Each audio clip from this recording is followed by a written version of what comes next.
శ్రీయకాంతాయ కళ్యాణనిధయే అర్థినాం శ్రీవేంకటనివాసాయ శ్రీనివాసాయ మంగళం. శ్రావణ మాసము ఆలయ సందర్శనలో భాగంగా ఈరోజు మనం ఎక్కడ ఉన్నామంటే రంగనాయకి సమేత శ్రీ రంగనాథ స్వామి వారి ఆలయం. ఈ ఆలయం ఎక్కడ అంటే రంగారెడ్డి జిల్లా అబ్దుల్లాపేర్ మెట్టులోని తొర్రూరు గ్రామంలో స్వామివారు నివసించి ఉన్నారు.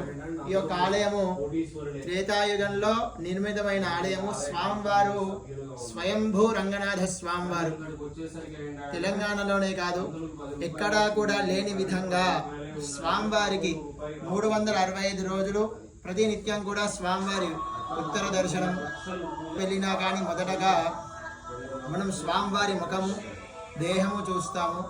కానీ ఒక ఆలయానికి వచ్చేసరికి ముందుగా మనము రావడంతో స్వామివారి పాద దర్శనం అనేది జరుగుతున్నది. ప్రతినిత్యం కూడా ఇక్కడ ఉత్తర ద్వార దర్శనం అవుతున్నది. స్వామివారు ఎలా ఉన్నారయ్యా అంటే పాల సముద్రంలో ఆదిశేషు పైన స్వామివారు ఎలా అయితే ఉంటారో అదే విధంగా ఇక్కడ మనం స్వామివారిని చూడొచ్చు. రంగనాయకి సమేత రంగనాథ స్వామివారు ఇక్కడ ప్రతి నెల 3వ ఆదివారము స్వామివారి దివ్య లీలా కళ్యాణ మహోత్సవం అనేది జరుగుతూ ఉన్నది.